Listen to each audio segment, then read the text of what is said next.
being with Theodore for 3 years. I was the most famous, virtuous, and well-behaved girlfriend in his circle. I never checked up on him, never cared how many other women he flirted with, never argued with him no matter how late he stayed out. Theodore was always proud, bragging to his buddies about how much I loved him, until one day, by accident, he came across the old relationship account I shared with my first love. Back then, I was petty, jealous, and nothing like the emotionally stable person I am now. In the video, my first love smiled helplessly and asked me, "Why do you have such a bad temper?"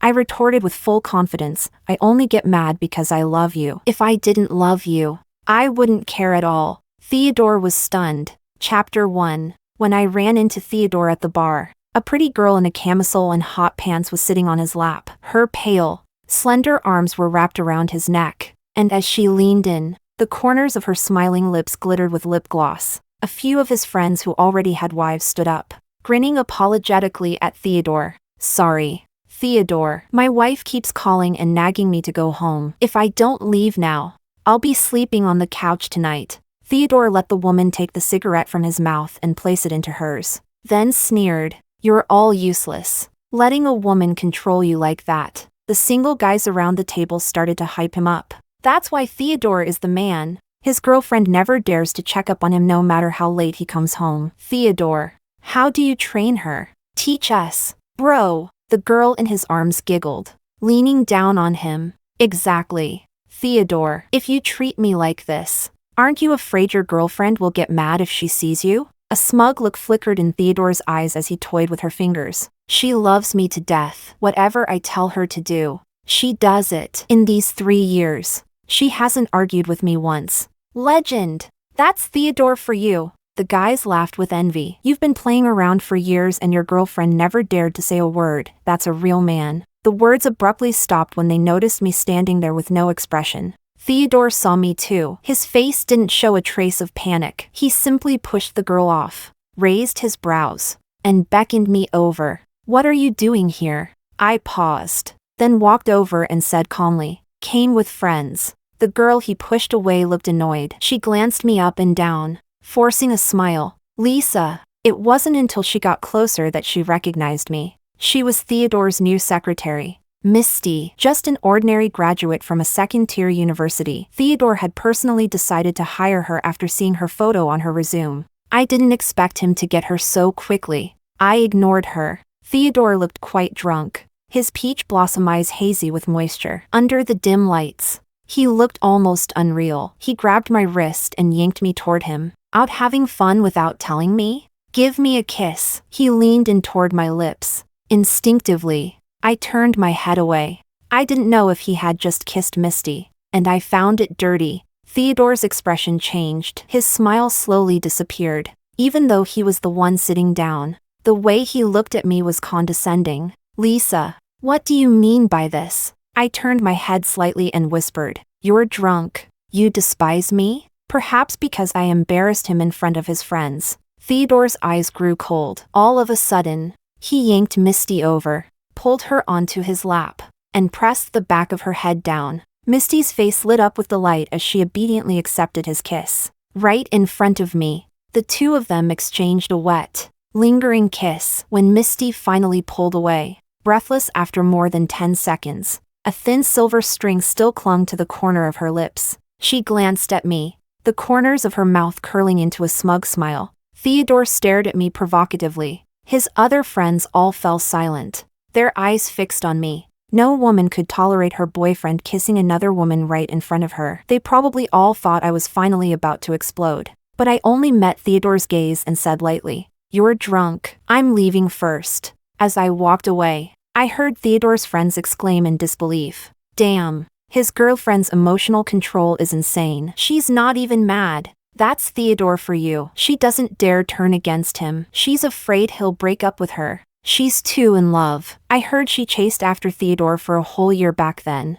Completely obedient. Did whatever he said, totally head over heels. Theodore chuckled, his tone dripping with contempt. "She can't live without me. She wouldn't dare get mad at me." The deep winter air cut like a knife. Outside, I didn't know when it had started snowing, flakes drifting down, sometimes glowing red in car headlights, sometimes turning dull yellow under the street lamps. I tightened my scarf, leaned against the wall, and lit a cigarette. The minty smoke mixed with the cold air, stabbing painfully as it filled my lungs. This had been my first love's favorite brand. Back when we were together, I always pestered him for a puff, only to be scolded every time. Lisa, are you out of your mind? If I ever catch you smoking, I'll break your legs. On the day we broke up, I bought my own pack. I smoked while coughing through the whole thing. After that, with no one to stop me, I learned how to smoke. These past years,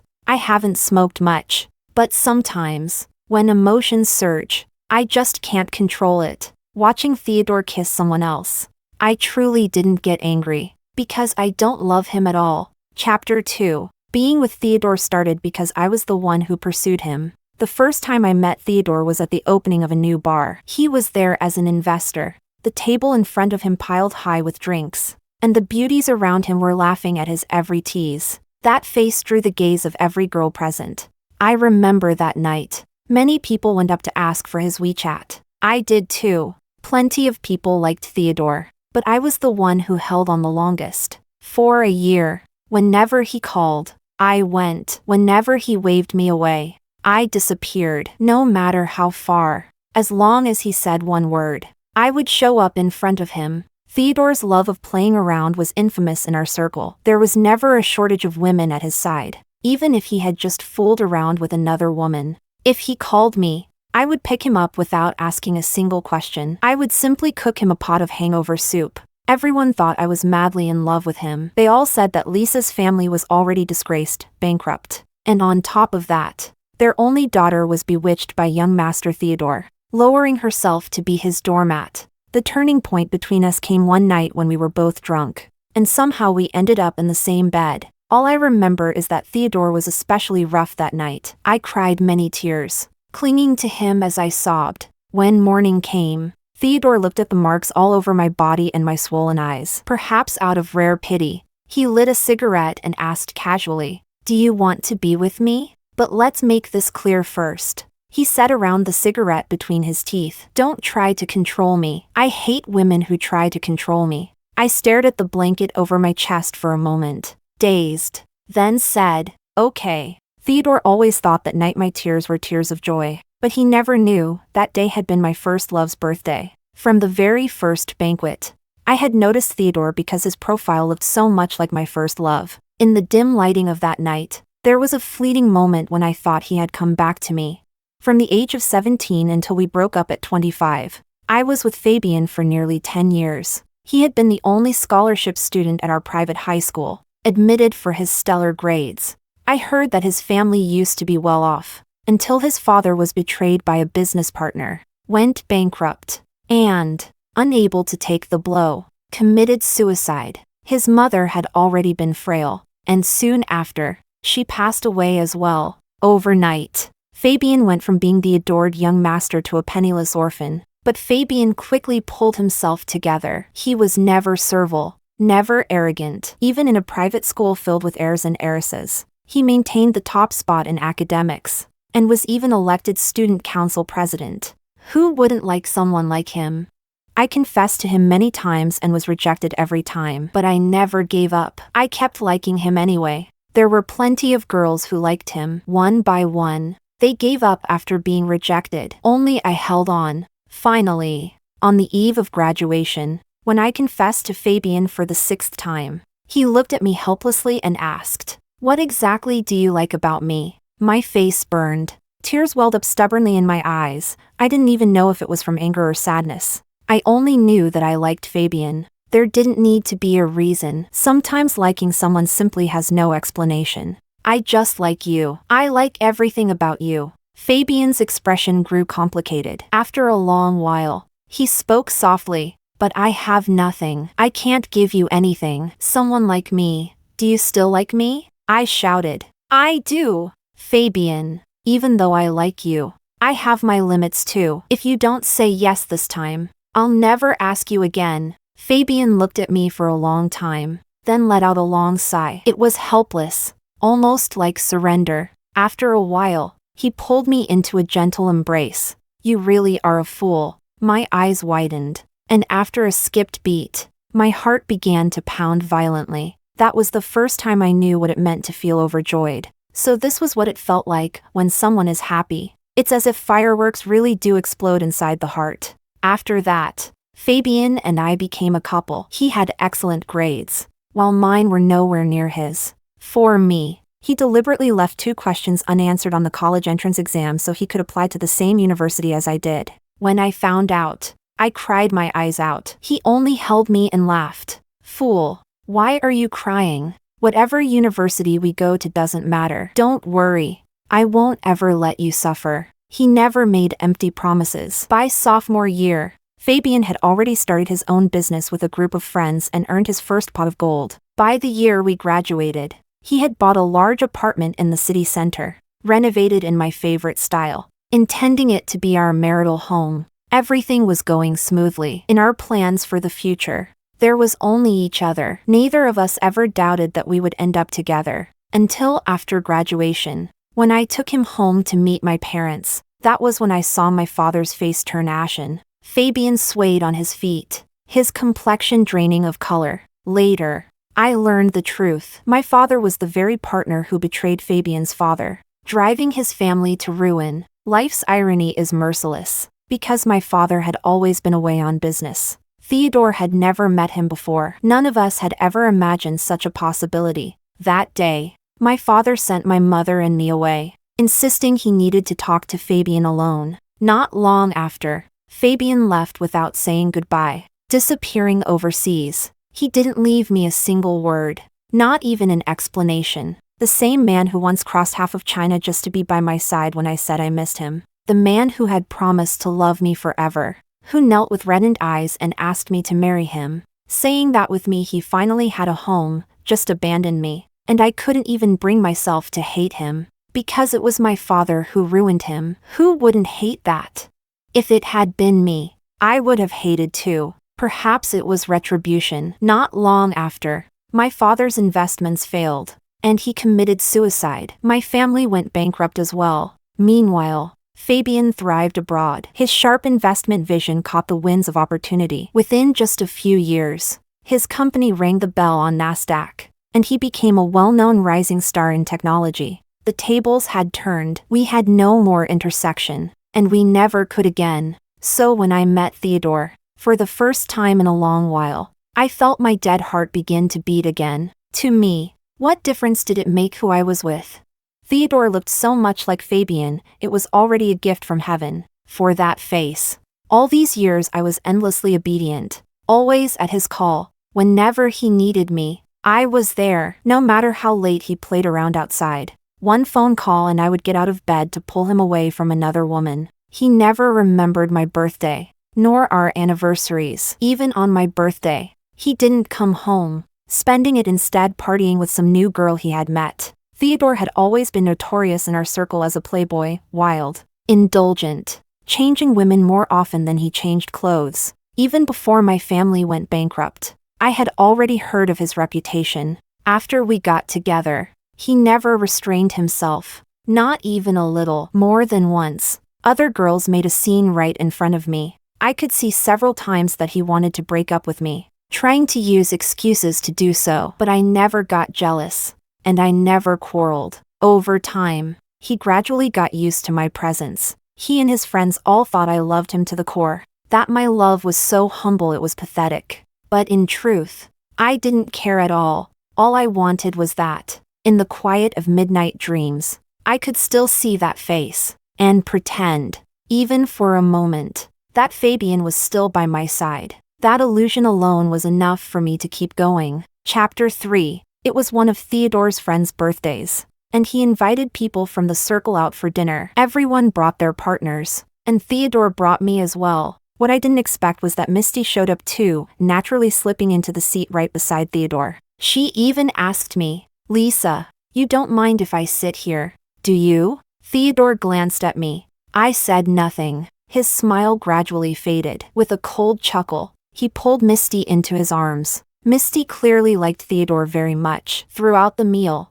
she kept toasting him, leaning close, whispering things I couldn't hear, sometimes laughing so hard at his jokes that she toppled against him. I didn't get angry at all. I just quietly ate my food. Beside me, one of Theodore's buddies clicked his tongue in envy and told his own girlfriend, "Look how generous she is. Not like you, getting jealous over the smallest things. You should learn from her." His girlfriend was tipsy, and at that, she sneered, "I get jealous because I actually care about you. If I didn't care, I wouldn't even bother." Maybe it was coincidence, but the whole room fell silent at her words. Theodore had clearly heard them too, though the smile remained on his face. The hand holding his glass tightened, veins bulging on the back of it. His friend froze, quickly laughing it off. "My girl's drunk. Sorry, Theodore. She didn't mean it." His girlfriend also started apologizing. Theodore said nothing, but his gaze fell on me.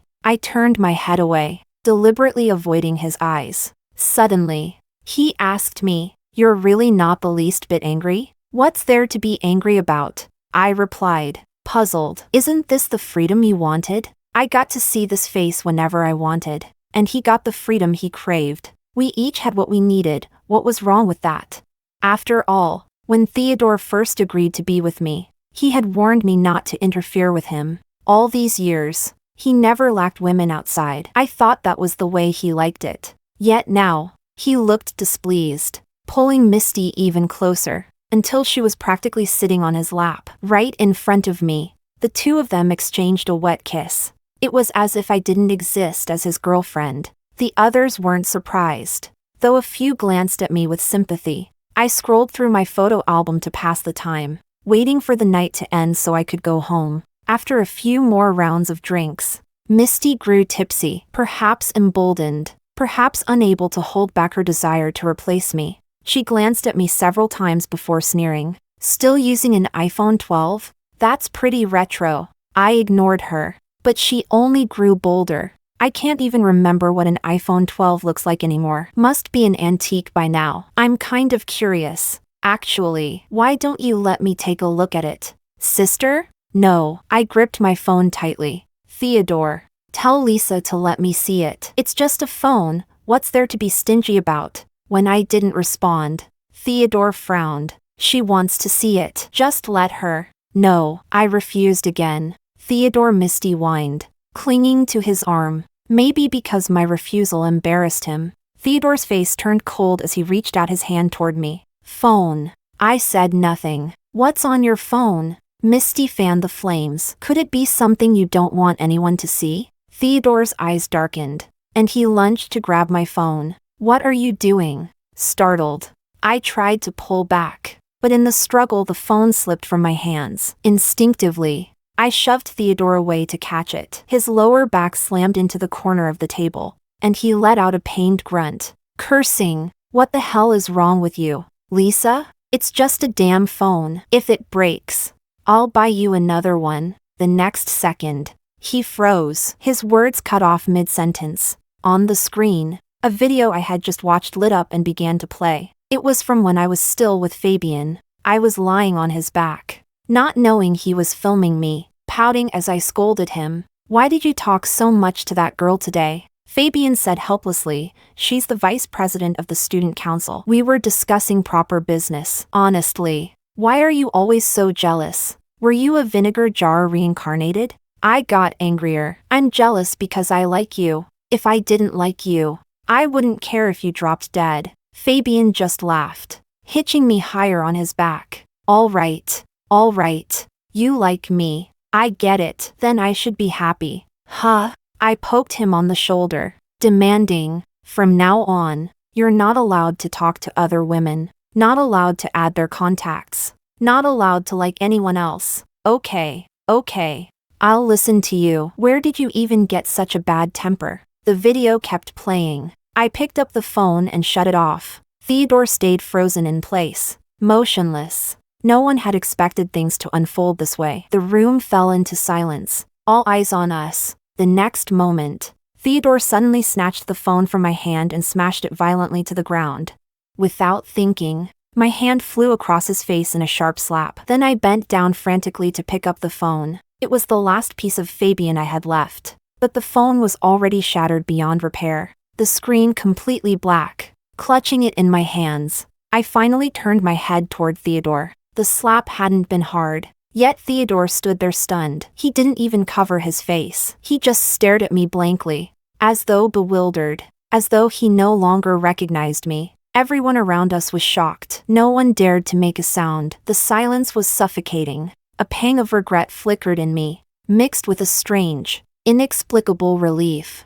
I hadn't meant to slap Theodore, it had only been an instinctive reaction. But what was done was done. I knew then that things between us were impossible. I stood, picked up my bag, and left. As I stepped out the door, I sent Theodore one last message. Let's break up. Chapter 4. I walked aimlessly down the street, when suddenly, at the corner, I saw a familiar back. In that instant, the noise of the traffic vanished. All I could hear was the deafening roar of my own heart after it skipped a beat. That back looked exactly like Fabian's, but by the time I rushed forward, he had already vanished into the crowd, nowhere to be found. I stood there in a daze for a while, until a car horn blared behind me, urging me to move. Only then did I turn away in a daze. This winter, the snow seemed especially heavy. I sat in the park for a while, feeling the faint chill on my lashes before I realized the world around me had turned completely white. I slowly curled into myself,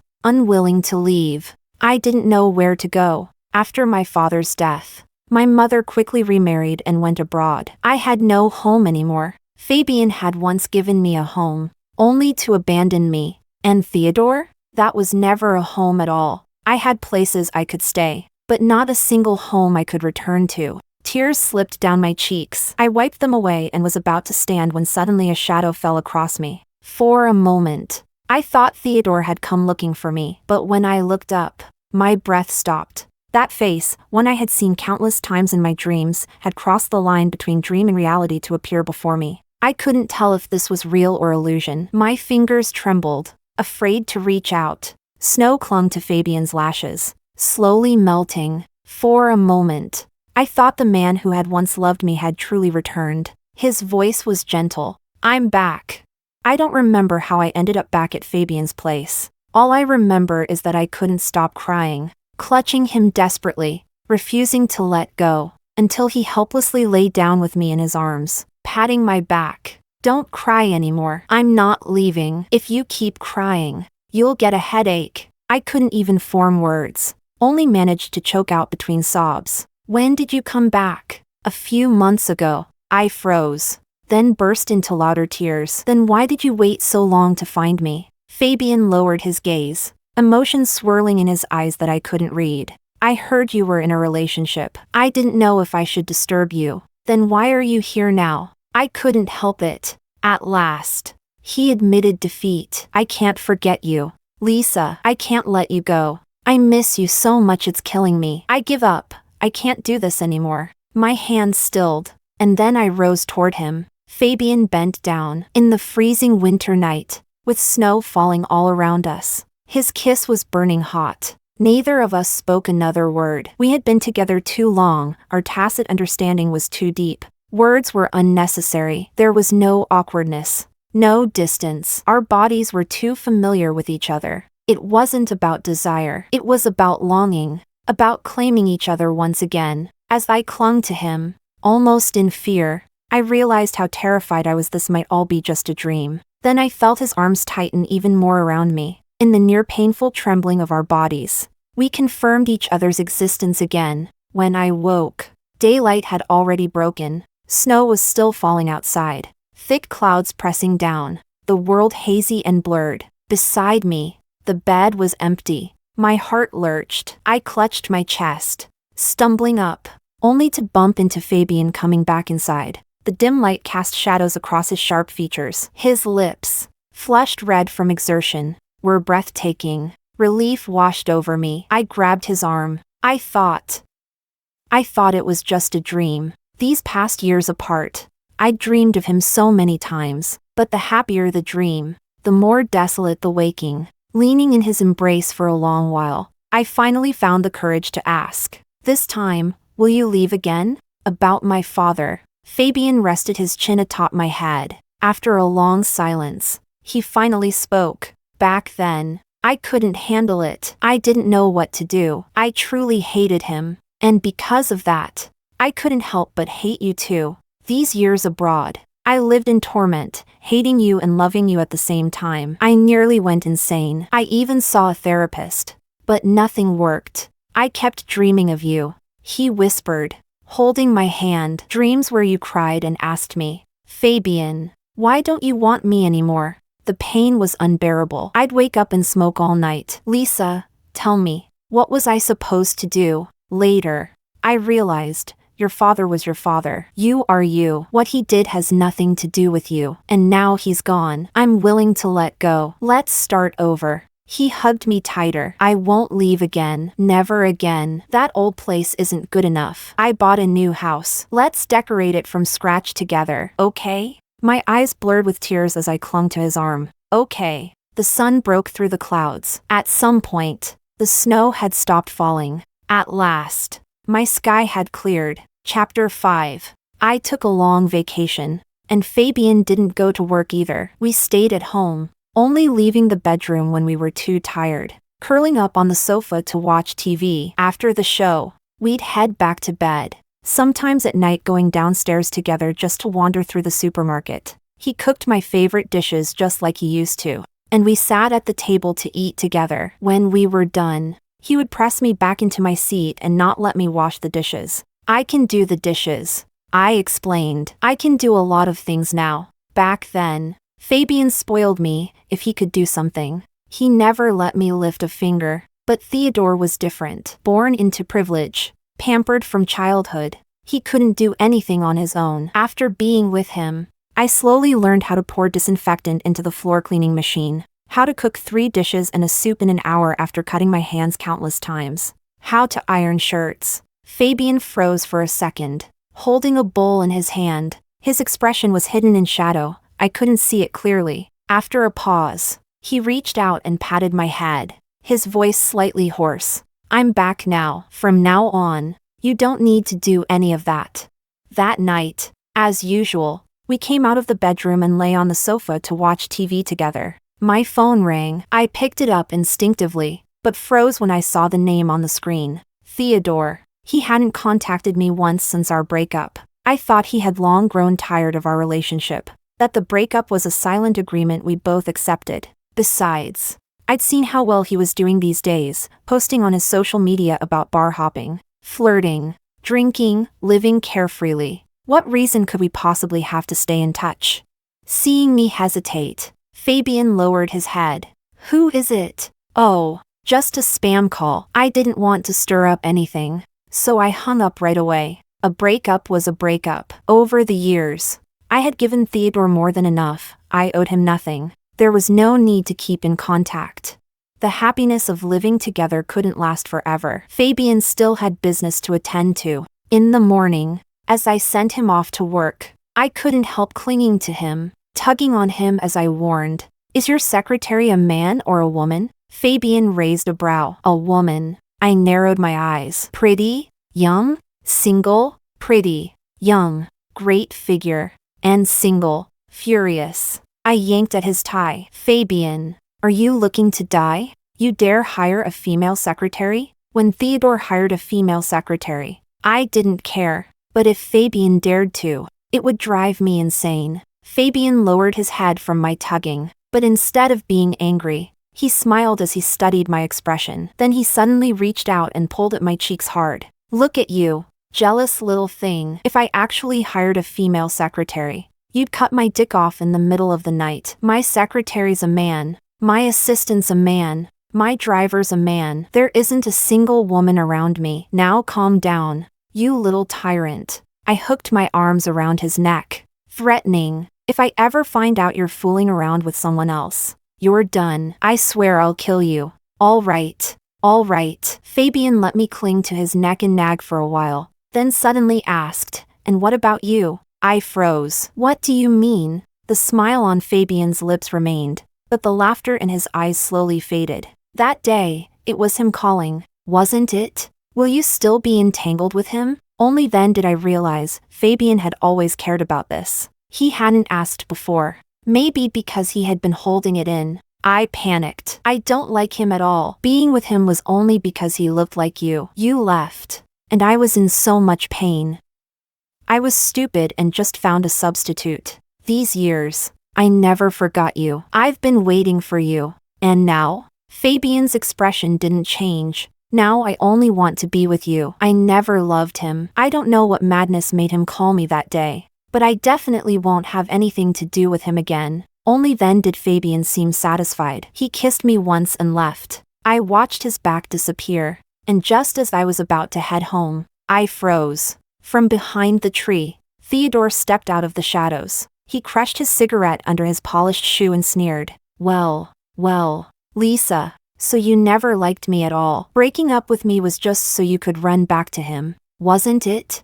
I hadn't expected this unlucky coincidence. For a moment, I panicked, but quickly calmed down. I broke up with you because there was no point continuing. It's true I never liked you, but you never liked me either. Did you? At most, we're even. Even? For an instant, Theodore's expression twisted into something terrifying. I thought he might actually hit me. Instinctively, I stepped back. He advanced step by step until my back hit the wall and I had nowhere to retreat. What are you doing? Theodore suddenly smiled, but that smile was chilling. Lisa, listen to me. I don't agree to breaking up between us. Only I get to dump you. You don't get to dump me. You think you can toss me aside and go running back to your old flame? Keep dreaming. The next second, he grabbed my chin hard, forcing my face up, and crashed his lips onto mine. It wasn't a kiss, it was punishment. His teeth scraped cruelly against my lip,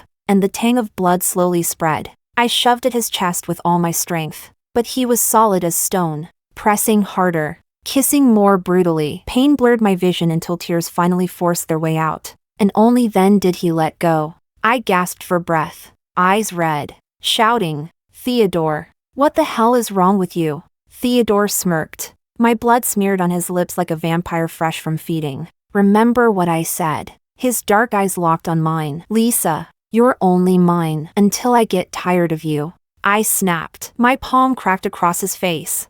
Unlike the last time, this slap had no hesitation. His face whipped to the side, a red handprint blooming instantly. Theodore stood frozen for a long moment before turning his head back. His tongue pressed against his cheek, eyes burning black with fury. He spat out blood and let out a laugh edged with rage. Good, that's the second time you've slapped me. Goddamn. I really must be pathetic to come looking for you. He sneered, blood on his lips. You think I ever wanted you? Please, I never liked you. Break up? Fine. His gaze turned icy. But remember this, it wasn't you. Lisa, who dumped me? It was me who doesn't want you. With that, he turned and strode away. I stood there catching my breath, my fingers tingling and numb. I hadn't wanted things with Theodore to end this ugly. After all, we'd been together for 3 years. If possible, I had hoped for a clean break. But I understood too. Theodore probably meant what he said. He had never liked me. The only reason he came after me was because, for the first time in his privileged life, the pampered young master had been dumped. He couldn't stomach it. But this was better. With his pride, he would never come looking for me again. Chapter 6. I thought Theodore and I would never cross paths again. I never expected to run into him so soon. Our department manager suddenly had to go on a business trip, so the task of accompanying the boss to discuss a project fell on me. Normally, for this kind of project, the boss would handle the negotiations. As employees, we only needed to prepare the data and materials. I didn't think much of it until I stepped into the private dining room and saw Theodore Liu sitting at the head seat. Even my boss froze, before quickly recovering and plastering on a smile. President Liu, what an honor that you've personally come to discuss this project. We didn't expect you to attach such importance to this cooperation. It's truly our privilege. I paused in shock. Yes, this project was indeed with Theodore's company, but only with a subsidiary. Deals worth tens of millions like this were usually decided by the subsidiary's head. Theodore himself never showed up for something like this. For a moment, I didn't know if this was pure coincidence, or if he was here deliberately to get back at me. But I soon had my answer. After several rounds of drinks, while my boss was still working hard to push the cooperation forward. Theodore suddenly chuckled. His gaze landed on me, cold with a trace of mockery. Boss Wang, getting my project isn't hard. I find your employee rather interesting. How about this? He tapped the bottle of Mao Tai on the table. She finishes this bottle, and the project is yours. 1 bottle of liquor for a contract. Quite a bargain. Don't you think? My heart sank. I knew then, Theodore had come here for revenge. He knew perfectly well that I was allergic to alcohol, that I never drank. If I drank that bottle, it would kill me. My boss hadn't expected the situation to turn like this, and thought Theodore was joking. He quickly tried to smooth things over. President Liu must not know, Lisa is allergic to alcohol. She really can't drink. How about I drink this bottle in her place? Theodore's smile vanished. I want her to drink it. Now everyone understood something was wrong. My boss instinctively looked at me. I pressed my lips together and said nothing. I knew what Theodore was thinking. He felt humiliated being dumped, and now he wanted to vent his anger. This project was the result of months of effort from the entire company. To us, it was extremely important, but to Theodore, whether to grant it or not was nothing more than a word. And yet, I truly couldn't drink. Just as I was at a loss for what to do, my boss's phone suddenly rang. At first, he meant to decline the call, but when he saw the caller ID, he answered immediately. His tense expression shifted to stunned surprise, then delight, and soon he was grinning from ear to ear. Yes, President Su. It's an honor to cooperate with your company. Certainly. I'll draft a proposal tonight and send it to you tomorrow. Sign tomorrow? Yes. I'll be right there. Right away. When he hung up, he no longer needed to bow and scrape to Theodore. Though still polite, his tone was firmer. President Liu, it seems we don't have the fortune to cooperate this time. I hope there will be other opportunities in the future. Theodore's eyes turned dark and cold. So Boss Wang has climbed higher now. Even the He family is nothing in your eyes anymore? My apologies. Not at all. It's just that Lisa really can't drink. We do want this project, but we can't gamble with an employee's life for it. I wasn't a fool. I knew Fabian was the one who had just saved me. I excused myself to my boss, got up, and went to the restroom to call Fabian. Was that you just now? How did you know? Fabian's voice was steady. I heard Theodore suddenly parachuted into the subsidiary and personally took over the cooperation with your company. I figured he was targeting you. I couldn't get away today. He didn't make things too difficult for you,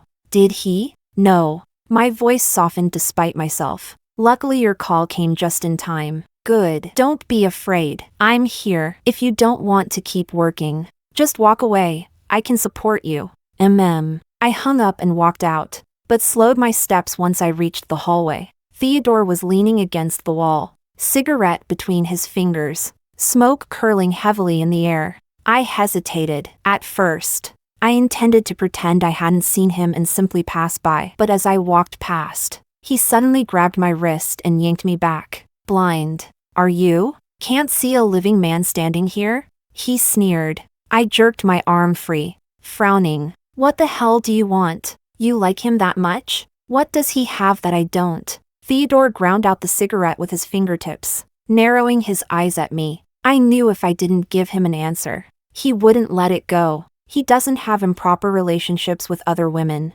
What? Theodore was caught off guard. I said, he wouldn't be with me and still mess around with other people. I continued. He doesn't treat me like I don't matter. He doesn't hurt me. He treats me well. He cares about me. He's with me wholeheartedly. He's sincere. I looked him straight in the eye, enunciating every word. He's good to me. He loves me, so I give him the same love in return. Is that really so hard to understand? Theodore opened his mouth, as if to speak, but no words came out. We both knew the truth of what our relationship had been. Indifference. Casual betrayal. He had never cared whether I was hurt or not. He only enjoyed my devotion while clinging to his so-called freedom. Theodore, I said seriously, I don't think it's wrong that I don't love you. Who could ever really love you?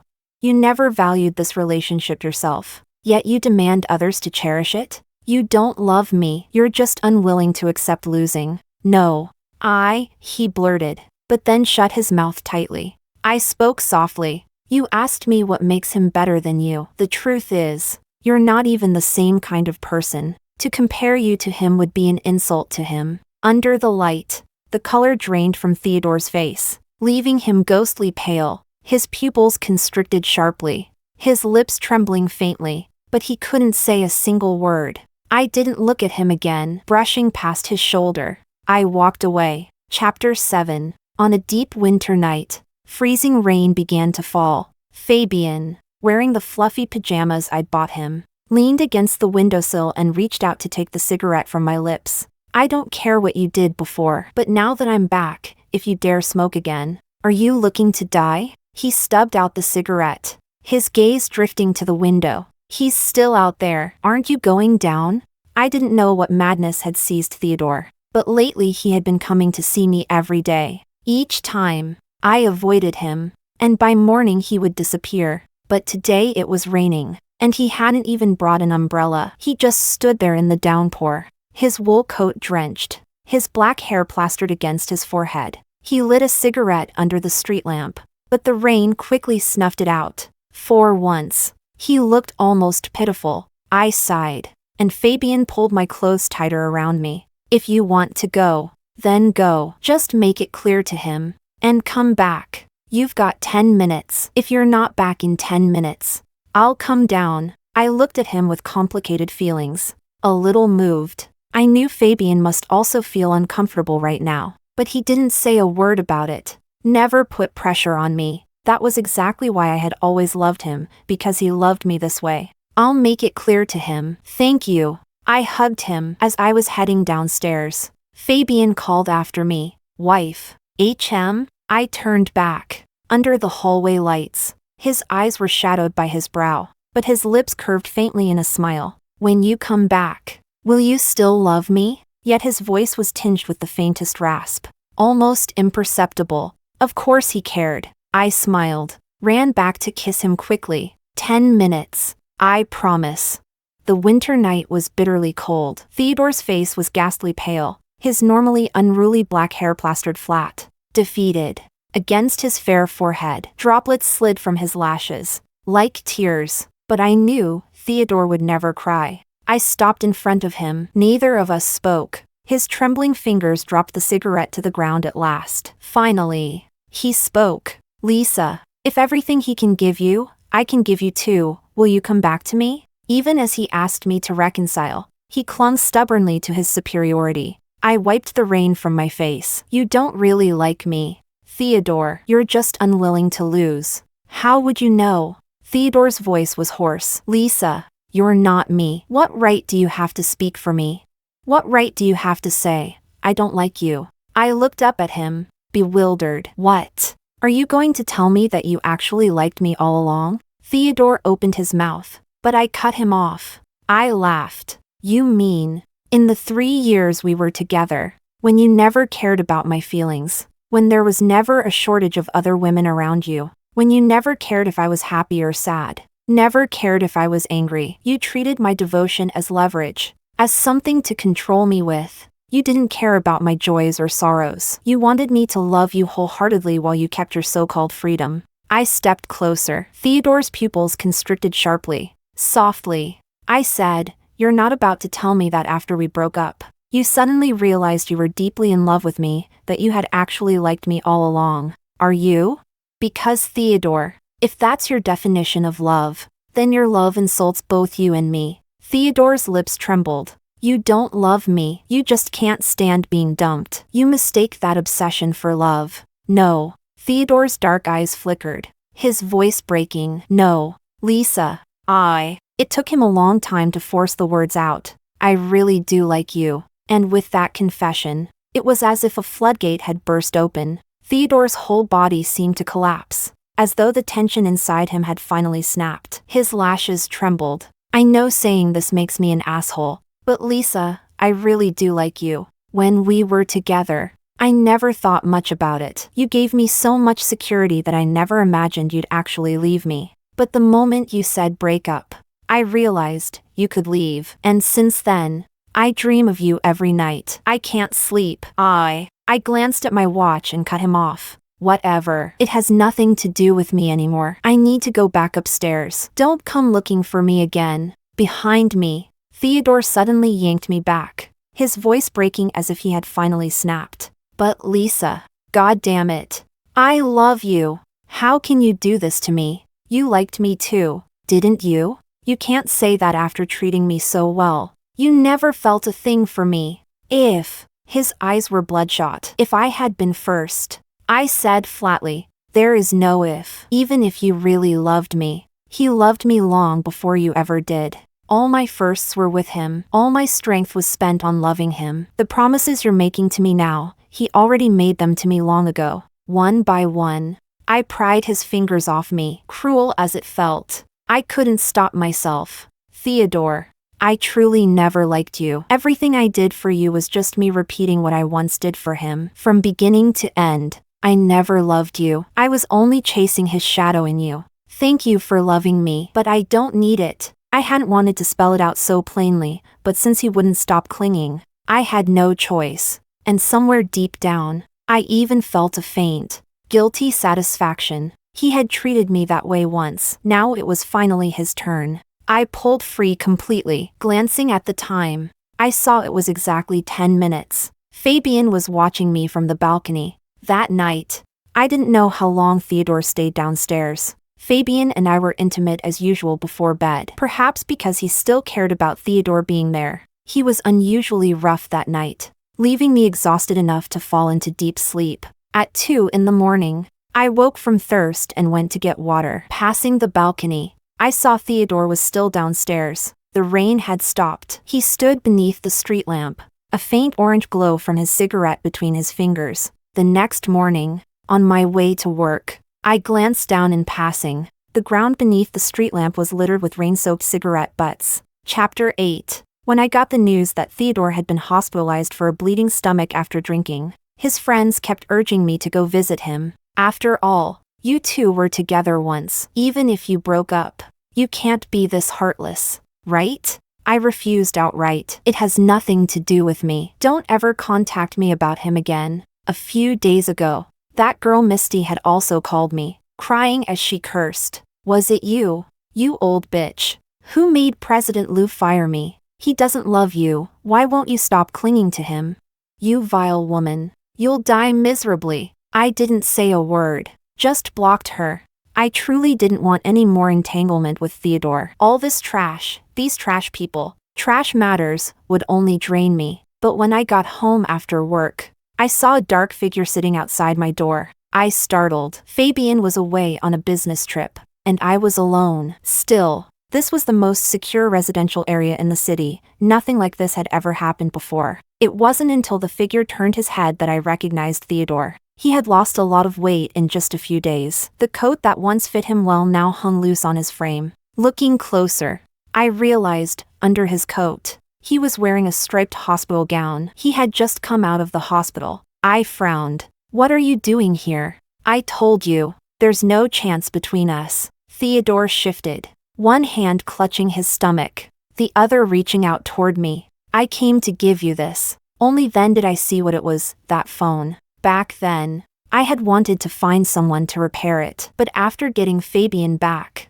the phone had lost its importance. I'd tossed it to a mutual friend who sometimes fixed electronics, but even he had said it was too broken to repair. I had never bothered to retrieve it. Yet now Theodore had brought it back. I had it fixed, he said, coughing a few times. When he looked up at me, his expression was almost pleading. The phone's fixed. Can we reconcile?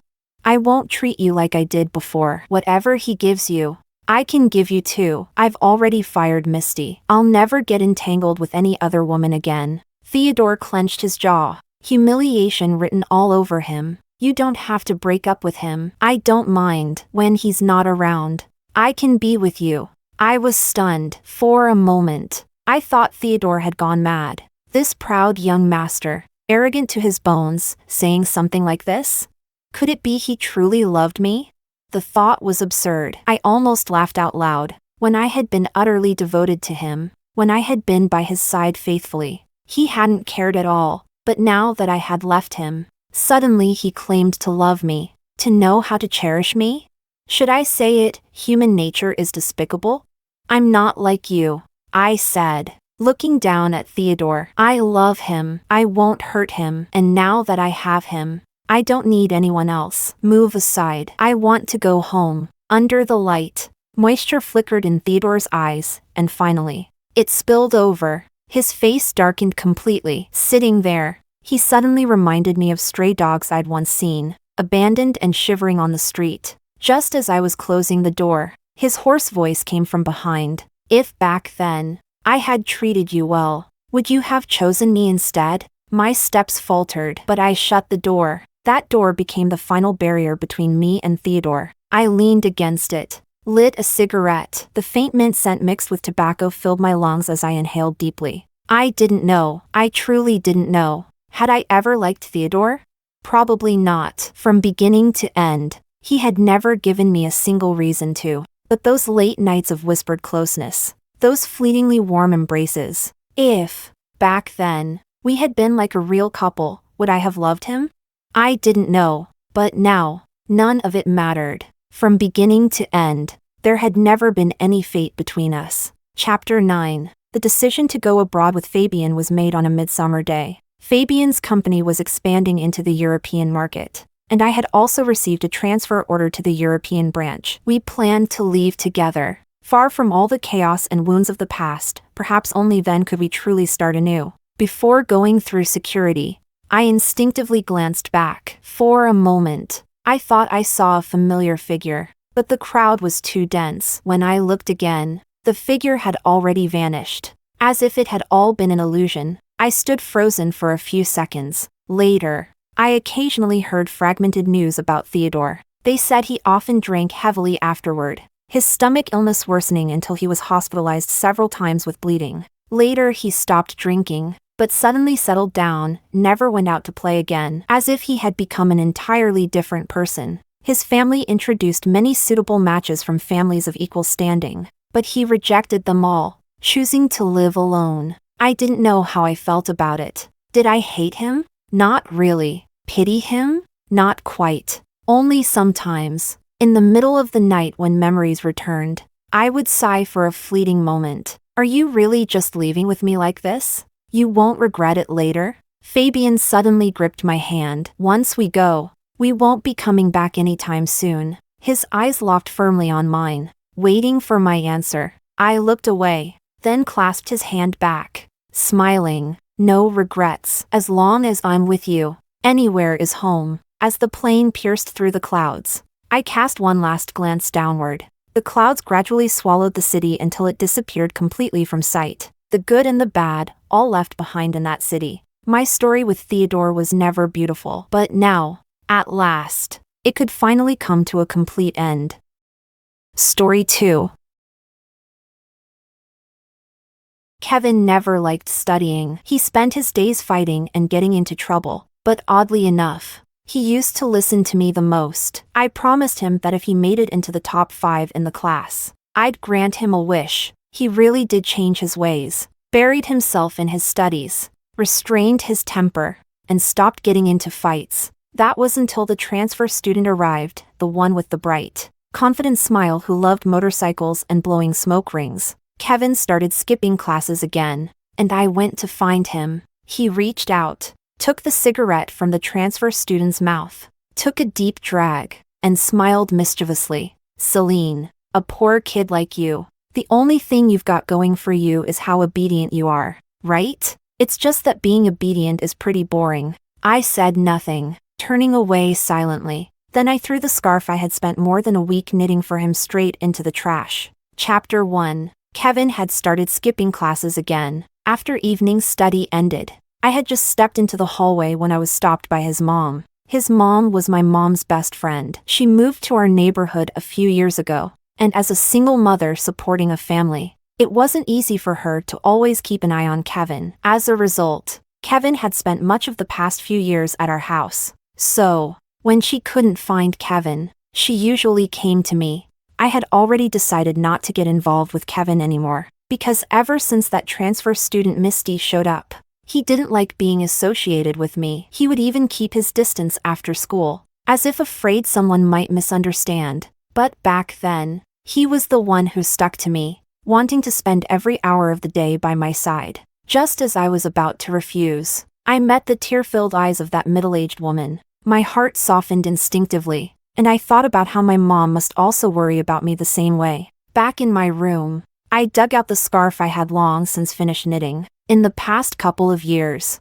knitting scarves has become popular. Last year, he'd kept begging me to make one for him. This fall, when it was still early, whenever we walked home together, he'd always rub his neck in front of me on purpose, hinting, "Hey, my neck always feels like something's missing, it's so chilly." "Celine, didn't you knit several for your parents? So, am I the one left out?" When he said that, he sounded so pitiful, like a sad little puppy trying to win sympathy. In late autumn, the streets were already covered in dried, yellow leaves. The cold wind blew in through my collar, and I shrank from the chill. It really was getting cold. Kevin's pitiful look flashed through my mind, and I took out his favorite gray yarn from the cabinet, starting to knit the scarf. Chapter 2. I found Kevin by the river. He was setting off fireworks for Misty. Just as I walked over, I heard him say, "Are you feeling a bit better today?" Before he could finish,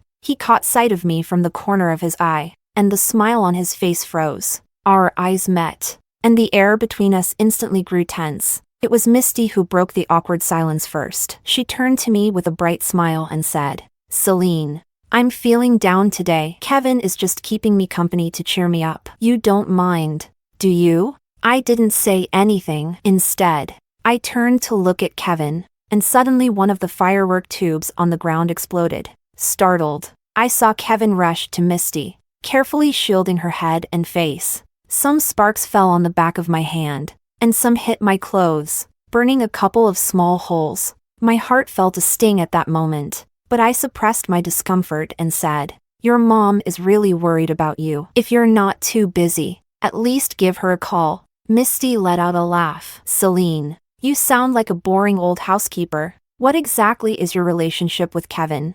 I hadn't even said anything when Kevin hurriedly blurted out, "Don't misunderstand, we're just regular neighbors." Regular neighbors? Would a regular neighbor beg someone to knit a scarf for them? Would a regular neighbor lose his temper and beat up a guy who was pursuing me? Would a regular neighbor eat at my house for 2 years? I stood there, stunned, feeling only a bitter irony, hearing the answer she wanted. Misty smirked slightly, then pulled out a pack of cigarettes, lighting one up effortlessly. I looked up at Kevin and asked him one last time, "So, in your eyes, we've always just been regular neighbors, is that right?" Kevin didn't answer right away. Instead, he reached out, took the cigarette from Misty's mouth, took a deep drag, and smiled insolently. "Celine, a poor kid like you really is obedient, but it's just boring obedience." What? Do regular neighbors care if someone is interesting or not? If only you had half the confidence you think you have. Turns out you made the right pick, didn't you? I looked at him mockingly, then turned and walked away, tossing the gift bag with the scarf into the trash as I went. Shit! Behind me, I heard his furious curse, followed by the sound of something being kicked into the river. Chapter 3. Not long after, rumors about Kevin and Misty's early romance started spreading around the class,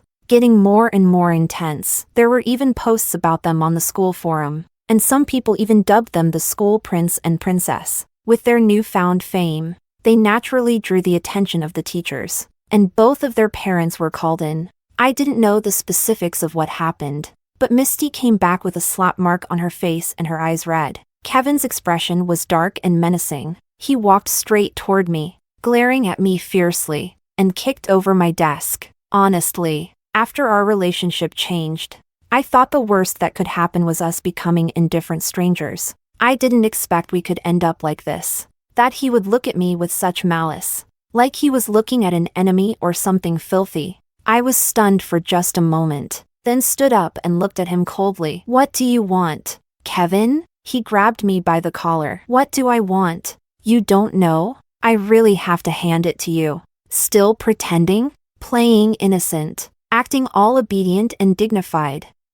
Are you that in love with acting? Then why don't you become an actress? Let me tell you, if you have anything to say, Say it to my face. Come at me directly. What's the point of all these shady tactics? I tried to break free from his grip, but his strength was overwhelming. I could feel a choking sensation around my neck, so I kicked him as hard as I could in the groin, and he finally let go in pain. What did I pretend about? Why would I pretend? I retorted. Why pretend? Don't you know yourself? He gave me a cruel, mocking smile. I couldn't help but laugh. For you? Heh. Sometimes I really have to hand it to you. Where does your confidence come from? Do you wake up every morning and fantasize in front of the mirror, thinking that someone else is falling for the charm you imagined for yourself? I'm honestly jealous of how empty your head is. It must be so easy to deceive and glorify yourself. I rarely spoke so harshly all at once, but he was blaming me for all this nonsense,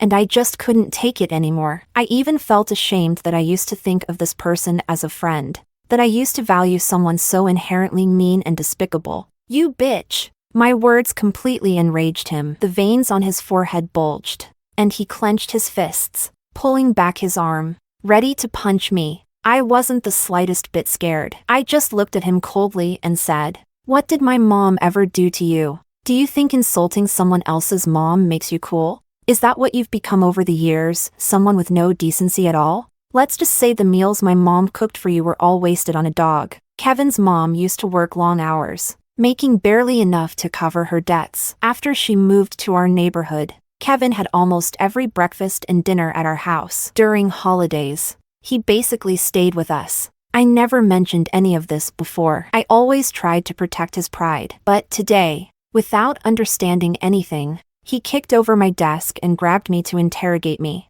The anger in my heart burned fiercely. Once friends, there were still some benefits, because I knew where it hurt the most. And I knew exactly where to twist the knife. A flash of embarrassment crossed his face before he stormed out. Misty glared at me before chasing after him. During lunch break, they returned. Kevin had a bag in his hand. He pulled out several stacks of cash and threw them at me, one after another. Is this enough? Wasn't it your family that wanted to show how kind they were, coming to my house to help? Now you're bringing all this up. What's the point? If the meals your family cooked were for sale, you should have said so earlier. Now you want both the reputation and the reward. What are you even trying to do? Kevin's dad had returned half a year ago. Apparently, he made a fortune somewhere, buying a mansion in the wealthy part of the city with a wave of his hand. So now that he was suddenly rich overnight, how could he care for a poor kid like me who once shared struggles with him? He could now just throw money at me. I was flipping through a dictionary, and everyone around us was staring. He did this on purpose, to humiliate me in front of everyone. I picked up the dictionary and threw it back at him. It was a Chinese-English dictionary, and its corners were pretty hard. I hit him right on the temple, scraping the skin there. Misty glared at me, furious. What the hell is wrong with you? Can't take it? You're both poor and stubborn. She looked at Kevin's injury, clearly upset. I wasn't enraged. I just said calmly, for someone with all that money, you're still stupid and mean. Huh? Seems like money didn't help much, did it? Enough. You've always looked down on me, big know-it-all, but I don't want to owe you anything. He took more money from someone beside him, pulled Misty along, and left. Later that afternoon, someone deposited 30,000 yuan into my meal card. We always knew each other's meal card numbers, and it used to be a warm gesture. He used to go out and do part-time jobs handing out flyers just because I was always eating plain vegetables. He saved up to refill my meal card and then tried to convince me that I was mistaken,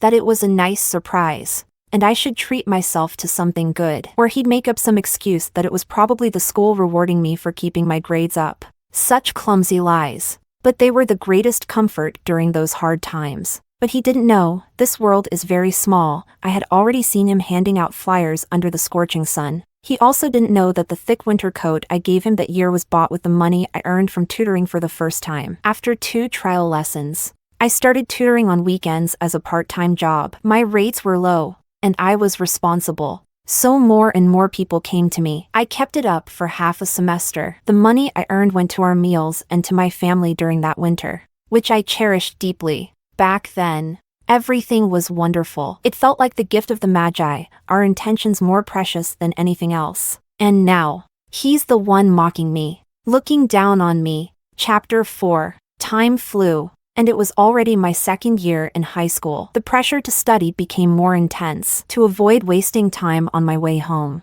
I decided to live on campus. During this time, Kevin and I became strangers who no longer recognized each other when we met. Only Misty sat in front of me, and he often came around to the point where it annoyed me. Kevin, who used to have a compulsive cleanliness habit, was now regularly cleaning Misty's desk. He'd help clear out the snack bags from her desk, wipe it thoroughly with wet tissues, and even allow her to eat instant noodles and greasy beef jerky at his desk. When those things stained his desk or his jacket, he'd just pinch her cheeks, looking exasperated yet affectionate, saying, "You little messy eater." Suddenly, I remembered those years when I compromised for him, always doing the dishes after meals because he hated greasy things, were the times I knew about his obsession with cleanliness. So I'd clean the house in advance, mopping the floors until they shone. Turns out, I had been overthinking it. Turns out, his cleanliness was selective,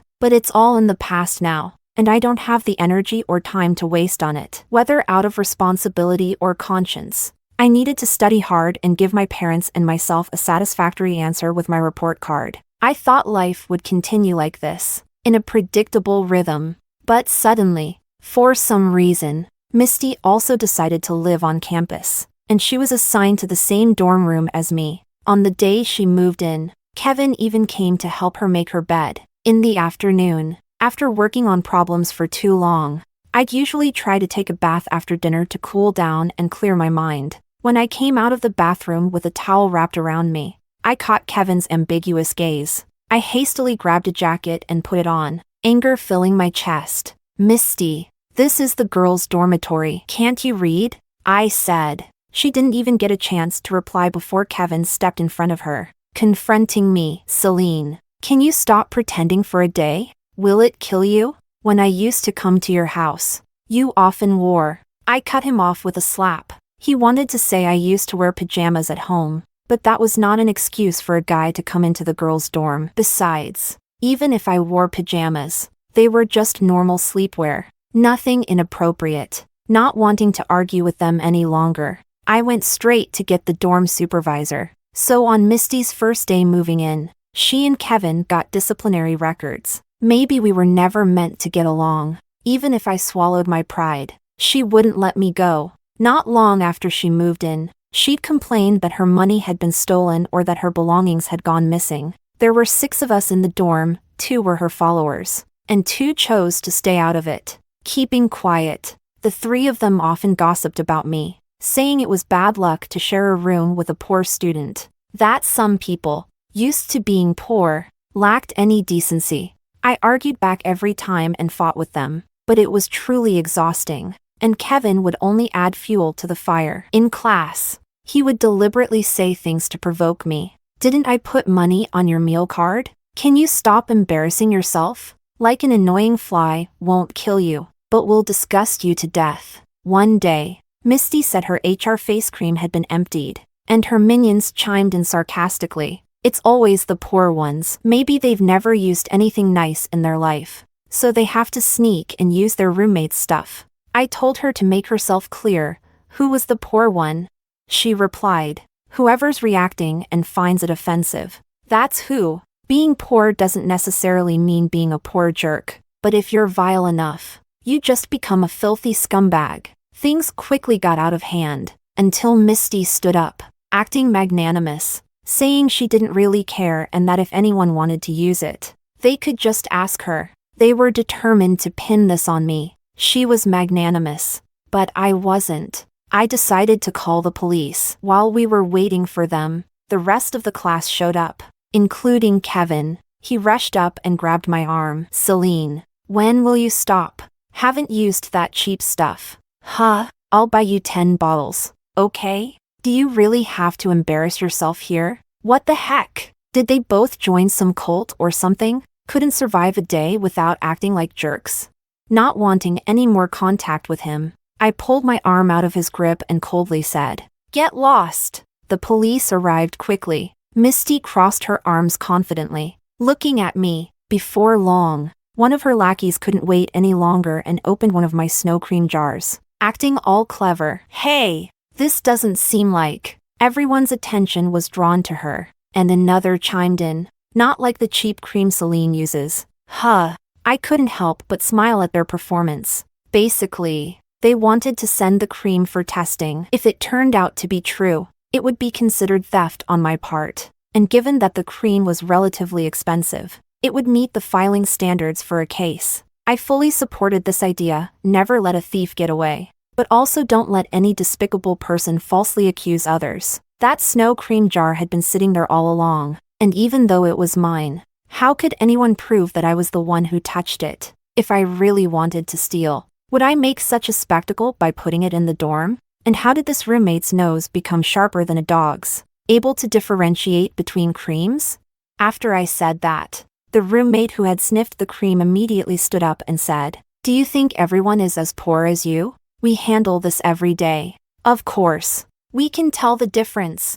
Oh, that familiar. Huh. Then let's do an experiment. If you can pick out which ones are your HR creams from a pile of unmarked jars, it'll prove you weren't deliberately framing me. Otherwise, the police are here. I wonder if publicly framing someone in front of law enforcement is illegal. The situation became tense. And finally, our homeroom teacher stepped in to mediate, suggesting it was probably a misunderstanding, and sent the police away. It looked like the situation was resolved. But in reality, it wasn't. After this incident, rumors spread across the entire school that I was a thief who stole face cream, and things escalated until people began spreading nasty gossip about me. They said I was poor and greedy, and even claimed that after getting used to using nice things and not being able to steal them anymore, I started selling myself to get the money to buy them. The rumors almost drowned me out. To be honest, it was overwhelming, but I refused to be easily defeated. The more they did this, the more I wanted to persevere. Only if I was truly broken would they get what they wanted. In this matter, I became infamous, slowly turning into everyone's laughing stock. Even when I went to the supermarket to buy a bottle of water, a group of boys surrounded me, taunting me. One of them took out a HR cream from his backpack and handed it to me, saying, "Miss Top Student, how many nights will this get me?" At that moment, Kevin happened to pass by. He looked at me with a gaze like I was some sort of filth. At first, those boys thought he might intervene, so they restrained themselves. But seeing his indifferent attitude, they only grew bolder. I didn't argue. Instead, I slowly stepped back, then started running. Their jeering followed me until I found a security guard. The laughter froze on their faces, and eventually, they were taken away by the security guard. I heard their homeroom teacher was called to deal with them afterward. I began to realize that tolerating these things wouldn't make them go away. I had to stir up something bigger, something that would force those in charge to pay attention, something that would make Misty and her lackey suffer in a way they'd never forget for the rest of their lives, so I could finally get rid of these parasites. Chapter 5. Meanwhile, when it rains, it pours. My father's condition was worsening, and he needed heart bypass surgery. The money we had saved wasn't nearly enough, and Kevin's mother, who had promised to lend us money before, had now gone back on her word. At home, my mom paced anxiously, making calls to every possible friend or relative who might lend us money, with the faint hope that it might work.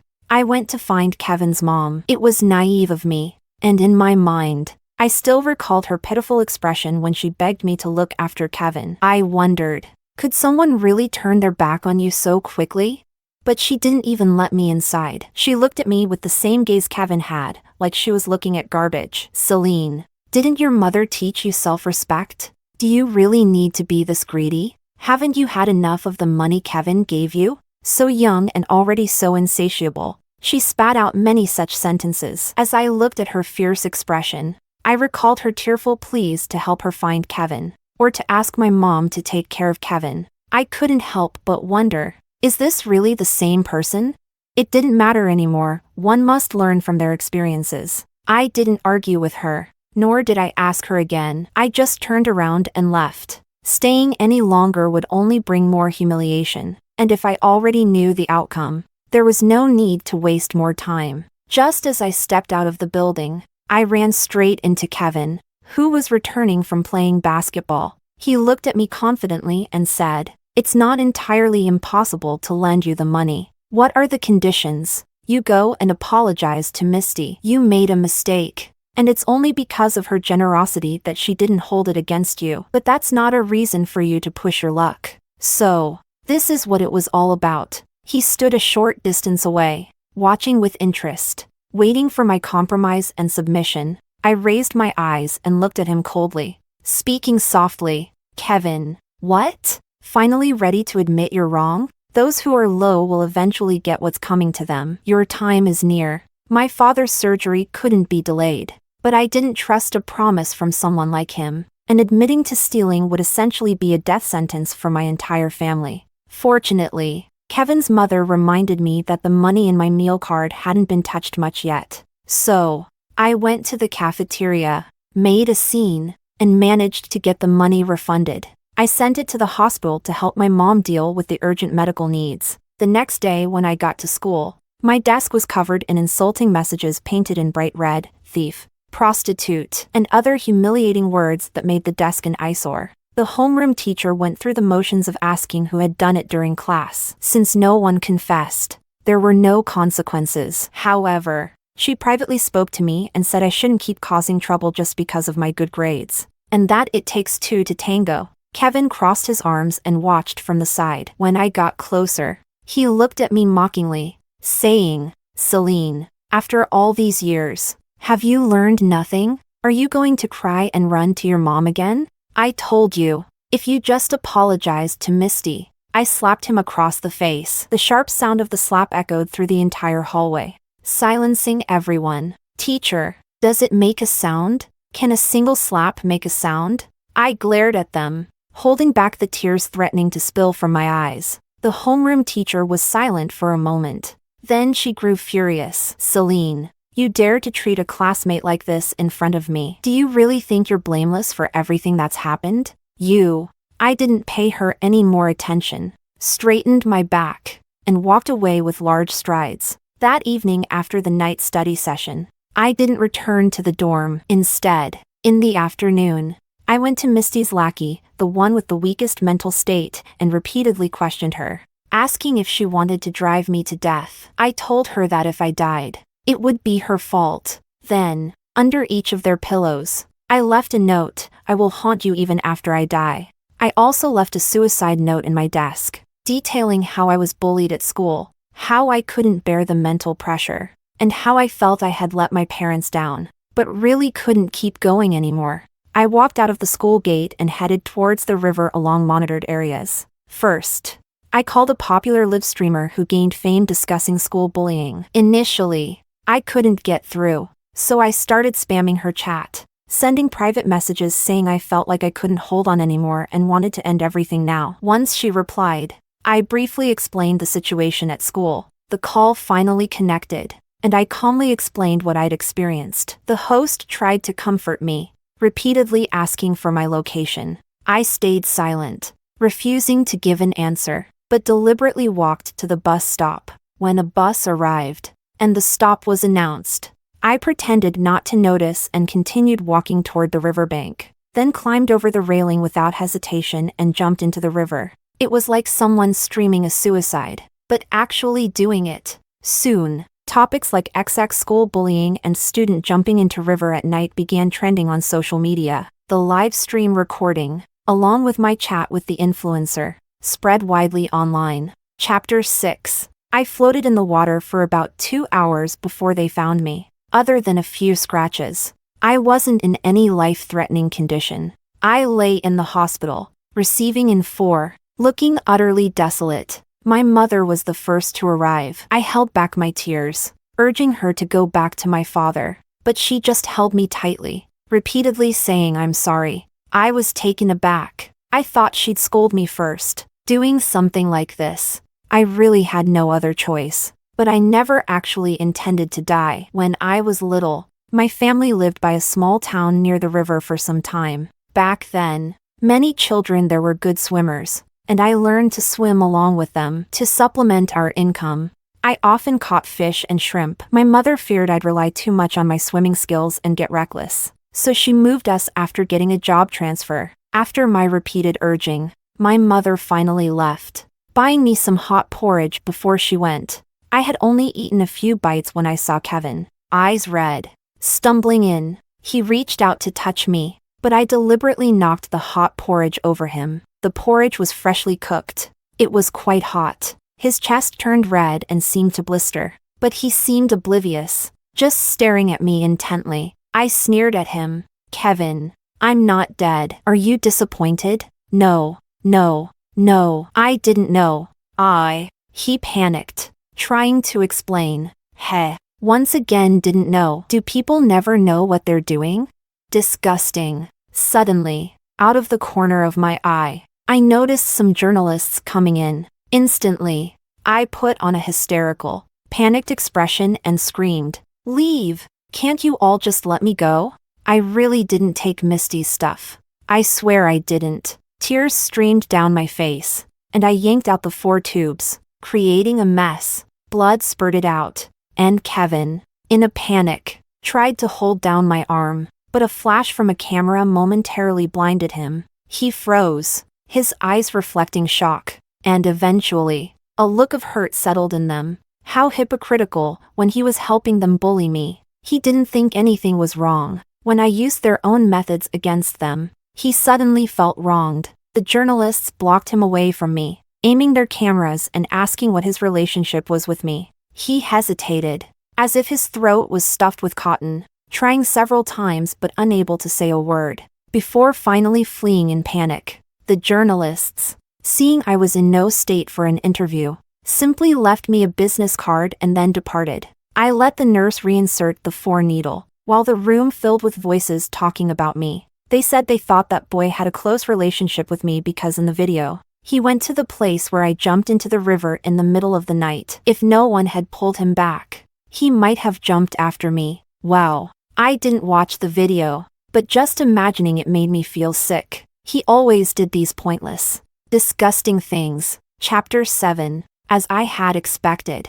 Once I escalated things to the point of chaos, the teachers suddenly started to realize that maybe one hand can make a sound. I no longer had to prove myself. The very night I jumped into the river, one of Misty's minions couldn't handle the psychological pressure and brought that note to the teacher, confessing everything. Many students at school also took to the internet, recounting the events of my bullying. The situation spiraled out of control. Soon, the ever-resourceful netizens unearthed all kinds of information about Misty, including details about her family's business. Her family ran an old skincare company. Kevin's father's company was a raw material supplier for her family. The video of Kevin visiting me in the hospital that night also surfaced online, combined with some of our former friends and classmates explaining our relationship. Kevin too found himself under heavy scrutiny. The more the netizens dug, the more they found out. Turns out Kevin was just the illegitimate son of his so-called wealthy father.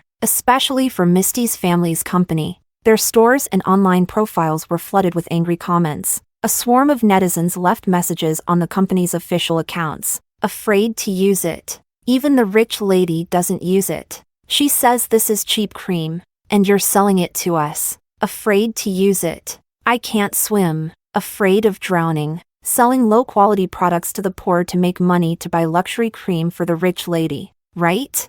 Misty's family faced harsh criticism, and their competitors took advantage of the momentum. Making the most out of the situation, their rival company held a new product launch event and, on the same day, made a donation to cover my dad's surgery costs. They also donated 10,000 bottles of antifreeze cream to girls in rural villages. This goodwill gesture almost stole half of Misty's family's orders. After my father's surgery, I quickly returned to school. Chapter 8. This incident brought a significant impact on the school. The homeroom teacher was fired for negligence, and several students who participated in the bullying faced severe punishment, while the main instigator, Misty, was expelled. The IDs of those who spread rumors on the forum were found to belong to Misty and her friends, with over 5 million views. My mom took over the lawsuit against them after my dad was discharged. Kevin still tried to convince us to let the matter go. One day, he came to my house, But my mom didn't let him in. She spoke to him at the door. Kevin, did we do anything to wrong you? He bowed his head. No, it's my fault. You can blame me. But Misty is just a young girl. If she gets a criminal record, how will she live the rest of her life? She's a young girl, and my daughter isn't? How did we treat you? And how did you treat her? Were you trying to drive her to death? No, I wasn't. I just didn't know. Oh, so now you know? You know that a criminal record is bad.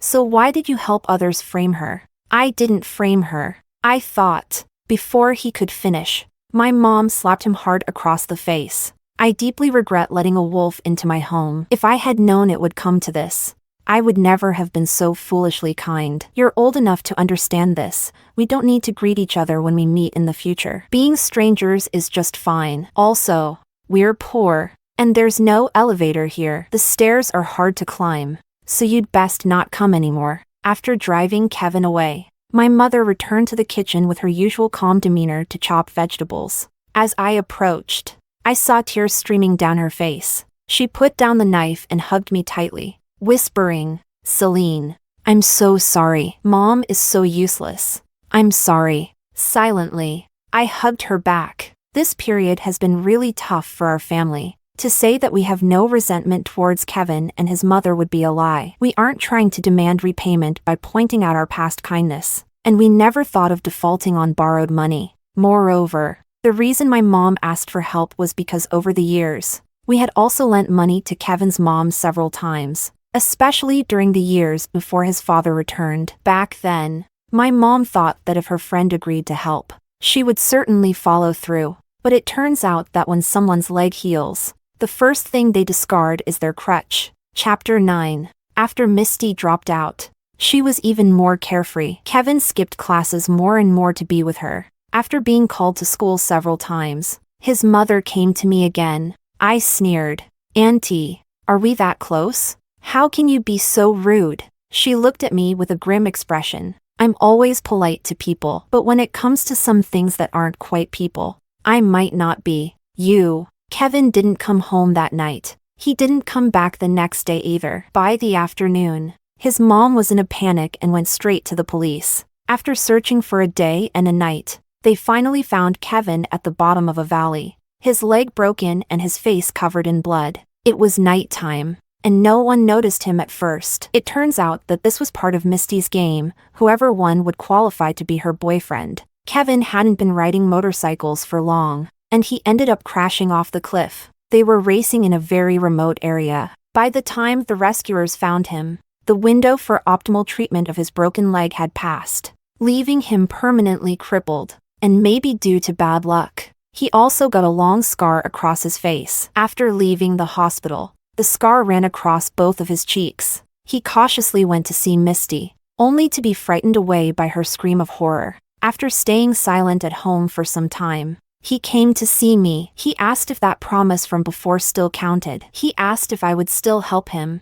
Looking at this ridiculous scene, I couldn't help but mock him. "Kevin, did you break your brain along with your leg?" Since then, he locked himself in his room, only coming out to eat and use the bathroom. His mom was terribly worried. She first went to my house, trying to convince my mom to persuade me, but my mom chased her away with a broom. Not giving up, she came to the school to try her luck with me. She cried her heart out. "Celine, can you really bear to see Kevin's life destroyed?" "I have no problem with it, Auntie," I said coldly. Looking at her, she froze, staring at me in disbelief. "Auntie, was it me who ruined him? Or do you think it was all Misty's fault? You know in your heart who shaped him to be like this, don't you?" The woman stood there like a silent tree, and then I saw her back collapse inch by inch. But I was merely an onlooker. As long as one is not hopelessly foolish, they will eventually stop being the one taken advantage of. Chapter 10. When the national college entrance exams began,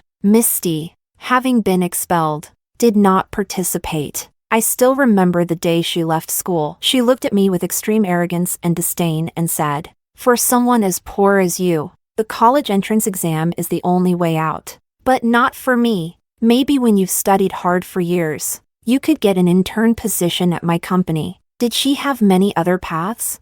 When I was young, the fish I caught were unruly in the water, but once out of the water, they were at my mercy. She was such an annoying fish. Even if I had to drain the river, I would catch her and see how she could continue being arrogant. So, I leaked some recordings of her, the kind that would easily provoke public outrage, to a few media accounts. As a result, with both our efforts, her family's company collapsed even before my senior year of high school ended. I thought they could at least last a few more years for me to take them down properly. I wonder where the heiress's other paths are now. I worked on my exam papers at lightning speed. After the final exam ended, both my parents were waiting for me at the entrance. We were about to go celebrate with a meal, but Kevin was standing not far away, holding a big bouquet of flowers. He tried to smile, but all he managed was a twitch of his lips. My mom noticed him at the same time I did. She shielded me protectively, like a hen shielding her chick. Frowning and glaring at Kevin, Kevin stood silently there, eventually placing the flowers on a nearby bench before turning and leaving. No one bothered with the bouquet, and when we finished eating, we saw the cleaning lady throwing the flowers into the trash. Chapter 11. After the college entrance exams, I got into the university I wanted. I lived my life in college for over 2 years, thinking I would never cross paths with them again, until Misty,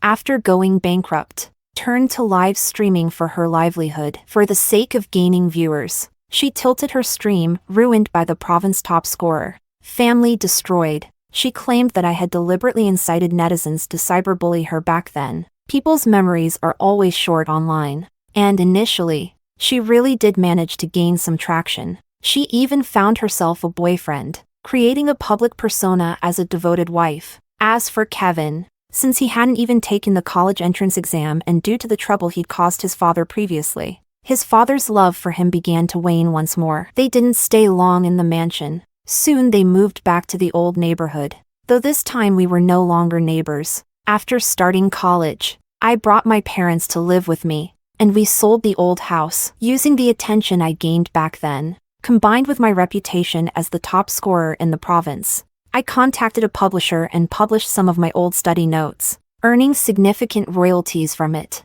So now we have a new home. Someone from my hometown told me about Kevin's current situation. He seemed to be idle, rarely going out, and since we were once friends, I thought it wouldn't hurt to find him something to do. I paid someone to exaggerate Misty's current success to Kevin, but it seemed that Kevin had changed. He didn't seem interested in revenge anymore. Instead, he chose to try to mend things and sought to leverage their past relationship, hoping Misty would help him out. I found it boring, thinking it was time for all the loose ends to be tied up.